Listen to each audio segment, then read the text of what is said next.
point in all of our lives, we take a look at the monotonous and predictable world around us and wish we could escape to a more vibrant fictional setting. For some, the magical boarding school of Hogwarts would be their perfect vacation destination. Others might prefer the more dark and epic feel of Middle-earth.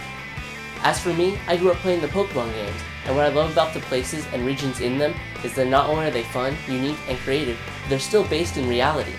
Sure, it'd be pretty sweet to grow up in a huge magical castle and learn about wizardry, but I always found the settings of the Pokémon games to be more believable. They combine the aspects of everyday life and the wackiness and creativity of a fantasy setting to make for a perfect experience. Now I present to you my top 5 Pokémon cities where I would want to live.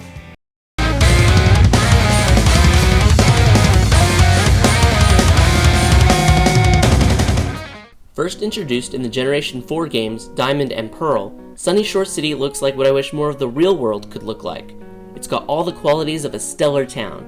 There's the nearby seashore, a towering lighthouse, a gym to train in, and even a marketplace. However, what makes this city truly special in my eyes is that you take all those realistic elements I just mentioned and you put them into a city where all the roads that connect the buildings also function as solar panels. Solar panels! That's right, the road where you can walk and ride your bike on is also being used to power the entire city. Real life needs to step up its game. I realize as I'm saying this that it sounds so silly and something most people wouldn't really get excited about, but please hear me out.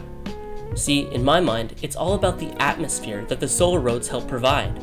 Not only are you really close to the sea, but because of the clean energy system, the air would be extremely fresh and unpolluted. I could see going out with my friends as we ride across the city, enjoying the crisp, clean sea breeze, and having a great time.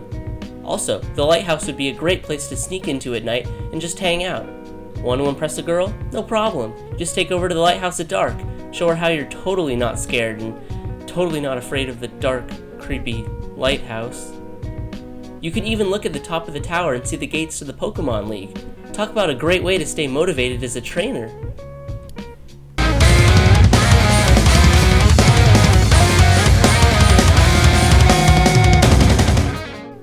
Of course, as much simple fun as I would have in Sunyshore, I know I'd also want to live somewhere with a bit more mystery and intrigue. Ecruteak City represents the center of culture and tradition in the Johto region. They don't just have one tower honoring legendary Pokemon, no. When the first one burned down, they were like, we gotta build another. They have 2 towers. The Burnt and Tin Towers both stand at the edges of the city and give Ecruteak this great sense that something ancient and mysterious may be close by. Being able to explore both towers and uncover their secrets would be a great way to have fun during those long and hot Johto summers. Not sure if that's really a thing, but just roll with it.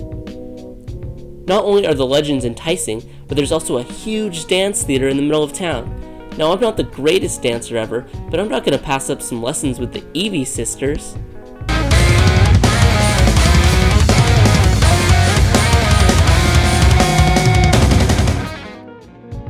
Wow. I must really like Diamond and Pearl, because this is the second city on this list from those games.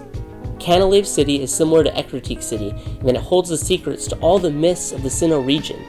In the local library, you're free to pursue books that explain various Sinnoh myths, including on how the region was created in the first place. This would be such a fun place to come visit on a rainy or cold winter day. Grab a book, get lost in the great mythos of the Sinnoh region, maybe sip on some hot chocolate. You feel me? But not only does Canalave offer easy access to the region's secrets, it also offers easy access to some of Sinnoh's best vacation spots. You can always hop on a ferry ride and head on over to Iron Island, where you can explore the dense cave and maybe even meet Riley, the famous Lucario trainer. What's that?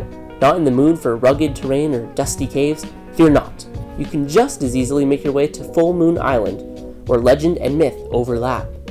Not only is the island supposedly the home to a mysterious, crescent-shaped legendary Pokemon, it's Cresselia, but it's also the perfect scenic camping spot. What could be more fun than chilling, relaxing all cool-like with your friends when someone happens across a mysterious shape in the sky? It really is the perfect weekend getaway. While Canalave might not be the most flashy or biggest town around, it represents the perfect balance of fun nature getaways and the study of some of the coolest Pokemon myths.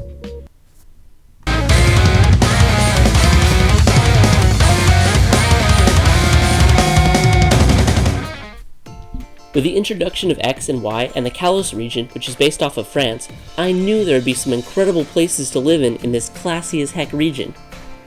Now when I started researching this list, I really wanted to include a more indie and low-key town like Campfire, or the oddly spooky yet fascinating Lavar City. However, I ended up selling out and picking Lumios. It's just so dang big! No matter what time of year it is, or what I wanted to do, I would never be bored living in such an incredible and diverse city like Lumios. Around every corner is another cafe, to please the more hipster crowd. For all those food snobs out there, there's a plethora, yes, plethora, of high-end dining places as well. One moment I could be battling my way through a wave of trainers in the Battle Marsan, and the next I could be with my friends riding a horde of go-go on our way to check out the latest sales at the fashion superstores. Lumio City captures the elegance and diversity of the biggest cities of the real world and combines it with some fun and crazy Pokemon-themed activities to make it one heck of a town.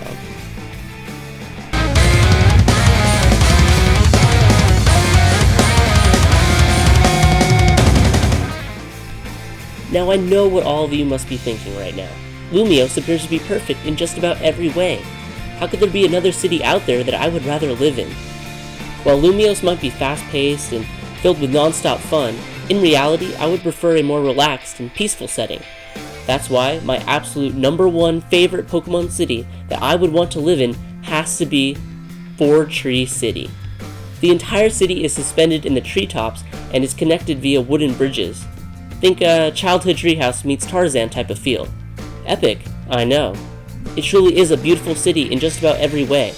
The Hoenn region is known for having a heavy emphasis on natural settings, and this city shows that off perfectly. See, in my imagination, I like to think about it like this. You come home from a long, hot summer day, training and bonding with your Pokemon as you settle in for a night on the treehouse roof. Lay back in your hammock, made completely of the leaves you found around town, as you pop open a nice, ice-cold Poke-Cola, as you look up at the night sky, full of stars. Maybe see a flash of a legendary Pokemon as it streaks across the night sky. You know, just another Tuesday in Four Tree. Not only is the atmosphere of the city perfect, but it's right next to a route where the Weather Institute is. And as nice as a Weather Institute would be to go on field trips to and stuff like that, my favorite part about this route is that it's in constant rain. See, I love rain more than anything. I was one of those dumb kids who would go for walks in the rain just to get as soaked as possible. Being able to live so close to a place where the rain is literally endless would be a dream come true. If you like this video, go ahead and give it a like and subscribe to my channel for more videos just like this one every week.